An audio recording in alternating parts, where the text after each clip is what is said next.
On this episode of the Blue Stable on YouTube. All right, it's not going to be Rashad and myself and Destin. As usual, we have a special guest joining the show today. You all should know him already. He was a star, quote unquote, star of Hard Knocks last season, obviously. Kevin Bowen joining the show. Kev, man, how you been? Boy, yeah, star. That's a very loose term. I've been good, dude. Training camp just wrapped up. I always enjoy it. Saw Destin out there several days, so it was good to catch up with him. But yeah, ready to get into the regular season routine. I think we're all ready for it to get real, and roster cuts should be interesting on Tuesday. And then after that, enjoy Labor Day weekend because it's about to get really real. Absolutely. And before we get started, you got anything special going on Kevin's Corner, your podcast or the radio show coming this week? Yeah, so we will do, I think, a podcast on Monday, Kevin's Corner, recapping the game and then previewing roster cuts. And talking with my producer, I'm like, God, we got to kind of do a quick turnaround once roster cuts happen, because obviously there's news from that. And then inevitably you're going to have a couple waiver moves. And who knows, they a Matt Pryor trade, like they did last year, there could be some other activity as well. So I feel like we got to come with 2 pods next week and then kind of let that run through the weekend. And then, man, once Labor Day happens, it's game week. Game week. Obviously, we're ready for that as always. But a big topic that has been going on, whether if it's Colts Twitter, you have talked about it, we've talked about it certainly on the show, is this topic of, keeping 3 quarterbacks on the roster. Is there a need for it? Do the Colts want to do that? I'm not entirely sure where the Colts thinking were on a certain Sam Ehlinger, but I'm not sure if they expected him to take the leap he has this preseason. So what have you seen from Sam Ehlinger, and from what you've seen through 2 games, do you think he's earned a spot on the 53-man roster? Yeah, I would love first, Michael, just to kind of give a little hat tip to Sam Ehlinger. I think it's pretty damn impressive what that kid has gone through in his life to continue to be playing in the NFL, first of all. And then to sit there after your first season and realize that, you needed to make some improvements. And, improving arm strength, it can't be that easy of an activity. And I think if you listen to his press conference after the Lions game last Saturday, it's half football. Honestly, it's probably 20% football, 80% science, listening to Sam Ehlinger explain everything he had to do physically, working with Tom House, rebuilding everything. And this dude has been the starting quarterback for his football team for like 7 straight years until last season. So it's not like he's, been riding the bench and probably thinking to himself, okay, how do I need to do this to get on the field? He's always been on the field. So I just think for a guy that I never thought had a very high ceiling, and I do think there's a defined ceiling, I don't want to get too carried away, but I do want to just commend him for what he's done. And selfishly, as someone that has to watch the entire preseason, I love when he gets in the game because you never know what's going to happen. Does he deserve a 53-man roster spot? From the standpoint of like, do you really need him? Is he some like major focal point? And all of a sudden, If he's on the 53, I start talking about the Colts winning 13 games versus 10 or 11. No, but I think, considering where you're at right now, in full transparency, we're recording this just before the 3rd preseason game, you're in a really good health situation.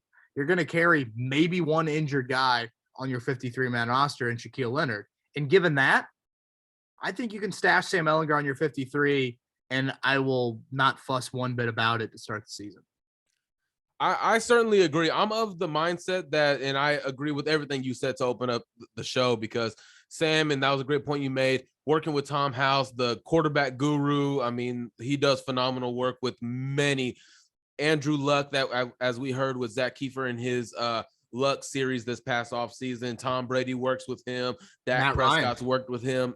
Matt Ryan's worked with him. So that's always good and well. I mean, Sam Ehlinger grew up 40 minutes away from me. He was always the star, the biggest star at Austin Westlake, going to Texas, obviously. And I think there is a way for him to make it to this roster. In terms of, my mindset is not, look, he's not going to be the franchise quarterback. He's not there. That's not his ceiling. And as you said, there is a certain ceiling for him. But if he can carve out a role as a backup, maybe like a Jacoby Brissett, a Ryan Fitzpatrick, even though Ryan Fitzpatrick has a powerful arm than Sam Ehlinger, I think there is a way you can keep on to that, because who knows whose pro scout is watching the Colts and saying, we like Sam Ehlinger. Because if you waive him, I'm not entirely sure, because he will get waived. I'm not entirely sure if he'll make it through waivers and come back on the practice squad. Not too sure of that. So I'm not entirely sure where the Colts are thinking there. Do we feel good about him making it back to us or not? But I think obviously we got to see what he does against Tampa Bay and how many snaps he will get. But I think he's certainly not made the decision easy for Chris Ballard. Yeah, and I think a couple things also kind of stand out to me. One, if you draft the quarterback in the 6th round and he becomes your backup of the future, that's a really good draft selection. Backup quarterbacks can be very expensive. I think listeners of my podcast will certainly know that I'm a big believer in when you've got the 37-ish-year-old quarterback or you got the old quarterback, I tend to think the backup should be the younger, intriguing, hand the torch. And I know Alex Smith to Patrick Mahomes or whatever analogy or comparison you want to make, those don't grow on trees. But in an ideal world, that's what you would have. And I'm not saying Ehlinger is that. Ehlinger should not be the franchise quarterback for the Colts. But again, with Nick Foles for 2 years, Matt Ryan for 2 years, if you can get to the end of Sam Ehlinger's rookie contract and sit here and think, okay, we found the next QB, but we feel like we still want him in your building. He's a guy you want in the building, for everything. Again, he stands for everything you want to be about on and off the football field. And I think to the waiver wire, to the roster cut point, and I guess I made this a little bit earlier, but Michael, I think this is the perfect time to keep him on your 53, and then September 26th rolls around. That's when I think you can sneak him through if you need to.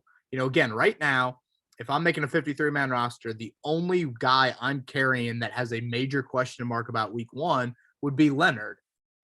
Maybe Quiddy Pay, but let's just stay there with Leonard. That means you can stash some guys on your 53. And if you're running the Houston Texans, for example, you're going to have some sort of Sam Ehlinger in your building. Like, you're going to have a guy that has been a draft pick or has been in your offense and all that. And you're going to want to continue to groom him. And if you get to September 26th and now all of a sudden the Colts are in a little bit of an injury situation, I think teams will be less patient to say, let's go claim a quarterback because it's 3 months or it's 3 weeks into the season. If you bring Ehlinger in, you've missed out on 3 weeks of practice, playbook learning, and then it's obviously going to take more practice and playbook learning on top of that for him to get up to speed for whatever role that you have, whether it's, backup or third QB. So that's where I look at it and think this is the good time to where health-wise, you're in a good position to stash him on your 53. And then if you get in the season, some injuries start to pile up, you can move him to the practice squad. And I think that can be done a little bit more discreetly. Obviously every team sees a waiver wire, but I think teams will be less likely to claim him. Absolutely. Do you guys think Sam Ehlinger should make the 53-man roster once cuts are made? Comment down in the comment section below to let us know your thoughts. Now to talk about this preseason game. Coming in, we really didn't know what was going on the Buccaneers situation. We didn't know what was going on, but Tom Brady will be making his return again to Indianapolis. Todd Bowles came out and said all healthy players will be playing on Saturday. So, Kevin, you mentioned this on your radio show this morning. How much good on good are we going to get this preseason? Didn't get it in week 1. Buffalo sat everybody. Week 2, you did the joint practices with Detroit. There was no need to play the preseason game. Now you're coming into week 3 with Tampa Bay coming in. Chris Godwin won't play. I'm pretty sure still working his way back from the ACL tear. I'm not entirely sure if Mike Evans is going to. I know he's dealing with a hamstring issue. Their right tackle, Tristan Wirfs, I'm not sure he's going to play. So how much good on good are we going to get? I have no idea. But if there's a position that you wanted to look at, that you're eyeing really closely tomorrow or today, whenever you're listening to this for this game, which position would that be? Yeah, I mean, I'm going to go to the pass catchers. It sounds like Michael Pittman and Mo Alley Cox are going to play, and you're not playing your top 2 running backs and Jonathan Taylor and Nyheim Hines for reasons I totally understand. So if you're going to get a full half of the starting look, I'd love to see just what the passing offense looks like.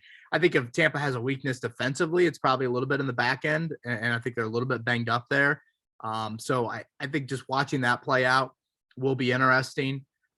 You know, at some level, you are going to get good on good. I mean, I totally get it. You just rattled off Tampa Bay's injury situations, and who knows if Brady will play a full half, but it's going to be the closest thing. You obviously didn't sniff it in Buffalo. You didn't sniff it with Detroit either outside of the joint practices. So I think to get it for a half, I think it's really, really important. On the flip side of it, I think you'd love to see your defensive line control the line of scrimmage. It was like 8 plays in the opener, but I didn't feel like you did that with Buffalo's backups. You know, again, Tampa's down some guys in the interior. You mentioned Tristan Wirfs as well. I'd like to see the Colts defensive line, which I think should and can be a strength, even without Quiddy, get in there and control the line of scrimmage. So those are probably some areas that jump out to me. You know, strong safety seems to be kind of that looming battle. I posted something on 1075thefan.com. I felt like we entered camp with about 6 position battles. Matt Pryor's the left tackle, Danny Pinter's the right guard, Brandon Faison's corner 3, Pearson Campbell are wide receivers 2 and 3. You can flip them, whatever. Hot Rod is your kicker. Strong safety, I think, is the one up in the air. Slight edge to Nick Cross, but Rodney McLeod has certainly had his fair. I mean, it's really close to a 50-50 split in what we saw at Grand Park. So I think just watching that for an entire half play out is something to see as well. Yeah, I'm curious to see how Ron Miles juggles those snaps between McLeod and Nick Cross, because Miles is a vet of the game. He's one of the most respected secondary coaches in all of the NFL. He's been there. He's done that. So which one is he going to go with? Is he going to go, and this was a topic on your show as well, are they going to go with the playmaking of Nick Cross? Or are they going to go with the leadership? He's been there. He's done that. He's a Super Bowl champion. Are they going to go with that? If they're going to get a full half, I would love to see how, a little bit of a preview of how they're going to juggle these snaps between the two safeties. If I had to go with a certain, position group, it would be the offensive line, because I came in this training camp. There was a lot of buzz about Bernhard Raimann, and I get it, but I was just never the one with the opinion that he should be out there week 1. I just think he's too raw. I don't think he was there yet, even though his tools and mechanics do look solid through 2 weeks of the preseason. Definitely had a great game against Detroit. Matt Pryor's looked a little bit unnatural. The first drive and his only drive in Detroit looked a little bit better to me. Had 2 back-to-back horrible pass block reps, came back and corrected those things. I'm interested to see how our tackles, Smith and Pryor, look against this pass rush against Shaq Barrett and Joe Tryon, because those are 2 pass rushers that are really good. We know Shaq Barrett all too well. He's the one that destroyed our chance of beating Tampa Bay, who destroyed all the momentum, beating, straight up embarrassing Eric Fisher and strip sacking Carson Wentz. Game was flipped upside down on its head. So we know what that's going to be. Correct me if I'm, missing something here, Kevin. Is Vita Vea should be out there, right? Yeah, I haven't seen his name pop up. I mean, obviously he battled some stuff last year. He was a huge deal. Right. His health situation was a huge deal in that matchup. But yeah, defensively, unless I'm missing something, it seems like they're definitely healthier on defense than they are on offense entering this one. And when healthy, that is one of the best D lines I think out there. So yes, to your point, they played Pinter against the Lions. They played Pryor against the Lions. I thought the joint practices, those 2 were a little shaky. Obviously you won't have Kelly on Saturday night, so Pinter will slide over Will Fries into the lineup. Yeah, that is a group, like your starting 5, again, getting back to being elite, I think needs to happen. And then your depth. I think your depth is very much up in the air on the O-line. Ryman, of course, and Fries, but I think that's a waiver wire move. Yeah, definitely. Obviously, there's a name out there, Alex Leatherwood. The Raiders are looking to cut or trade. Where are the Colts at right there? We have no idea. Well, I don't, at least. I'm not as knowledgeable as you are, but I'm not going to put you on the spot there. So it's kind of unfortunate that Ryan Kelly is missing this game, because I thought he didn't have a great game in Buffalo. Got whipped against Tim Settle that game. Not necessarily whipped, but he had some rough reps. Last year, obviously, after coming back from the tragedy he and his family went through, before that, he was still a little bit up and down. I would have loved to see Ryan Kelly against Vita Vea tomorrow, but instead we're going to see Pinter there. You just said Will Fries will slide in at right guard. I'm just interested to see how that looks. particularly. And I do want to ask you a quick question here as we're gearing towards the end of the show. When it comes to the depth pass rush, because that's still a little bit of a question there. Ben Banogu, Ofidi Odengbo are still battling it out for that spot. And who knows, maybe they both make the roster. But with Kwity Paye not playing tomorrow, Tyquan Lewis should be stepping into his starting spot. Do you think that, Banogu and Odengbo are two guys that could potentially make the roster together? And if so, who do you think possibly gets the edge? Yeah, that's a great question. It's kind of something that I've battled with the roster cuts is, I feel really good about 6 guys I'd put down in Sharpie. Obviously, you're starting 4 up front. Tyquan Lewis and Dayo Odengbo would be 5 and 6. Then after that, boy, again, writing them in Sharpie. I mean, there are names that I certainly think about, but 1,000%, I'd bet my mortgage on it. I don't know if I'd go there. At end, part of me thinks Banogu, Ofidi Odeniabo, and Cameron Klein for 2 spots, maybe 1 spot. That's, if you look at just pure production in camp, Odeniabo over Banogu. I mean, there's no doubt in my mind, but, Banogu seems to be that backup Leo just constantly, even though I don't feel like the production has been there. And then interior-wise, I mean, Eric Johnson and Curtis Brooks, I would like to have just seen a little bit more out of them, especially considering I don't feel like the Colts' backup offensive line is that big of a strength. I would like to have seen them a little bit more. And I know they both battled different injuries. And really, when you think about the defensive tackles, those 2, RJ McIntosh and Chris Williams, all 4 of them have missed time in camp due to injury. Williams got back this week. McIntosh got back recently. I think that's a battle to keep an eye on. So, the ends that I mentioned, maybe 3 for 2, maybe 3 for 1. With tackles I mentioned, maybe 4 for 2, something like that. But again, Ballard loves to keep a lot there, and that is going to be a waiver wire position as well. Yeah, and Ballard, kind of doubled down, obviously, at the end of last year in his press conference. He likes to have about 8 guys that you can rotate in, not 6. He likes 8 to 9 guys that he wants to rotate in. So I could see both of them making this roster, of course, especially as you said, the guys, Williams and these others who have missed time, which is unfortunate. But you always have Tyquan Lewis, and from obviously what we've been hearing, Lewis playing all over the defensive line. He's versatile. Dayo Odengbo can slide in and out. So I feel really good about the possibility of Odengbo and Banogu. Like you said, Banogu has been the consistent backup Leo to Yannick Ngakoue that fits his talent, his athleticism, that fits him a little bit more. So I'm interested to see how much run they get as well. Again, how much is Yannick Ngakoue going to play? The snaps, how are they balancing that? I'm interested to see it because Wirfs won't be playing the right side, but the left tackle situation for Tampa Bay, I'm interested to see how that goes. Tom Brady, how much playing time would you say the 45-year-old Tom Brady, like he needs any preseason time? How would you say how much time he gets? He threw 14 passes, I think it was, in last year's preseason finale. I don't know. Brady strikes me as a guy that would want to play a decent amount, and considering his absence, you would think that as well. I mean, I don't know 1,000% their health situation, but Julio Jones and Kyle Rudolph, you would think you would like to get a good amount of reps with them in there. So selfishly, I'd love to see him for a half. And again, in last year's preseason closer for them, week 3, he was out there 14 passes. I don't know if that was 2 or 3 drives or what. I assume a lot of their time on the field was Brady throwing the football. So yeah, I would guess it's going to be at least a quarter and potentially 2. Good stuff as always with you, Kevin, man. Unfortunately, we got to end it for you guys, but if you have any other, takes on this possible matchup between the Colts and Bucs going down today, make sure you drop in the comment section what you think, what position you're looking for, and what you think can come out of those position battles again as we wrap up the preseason as well. One more time, one more go before, like you say, Kevin, what gets real. So it's time, man. It's time. So Kevin, again, thank you for joining the show. It's always a pleasure having you, man. It's always good to chop it up with you always. Again, where can we find you?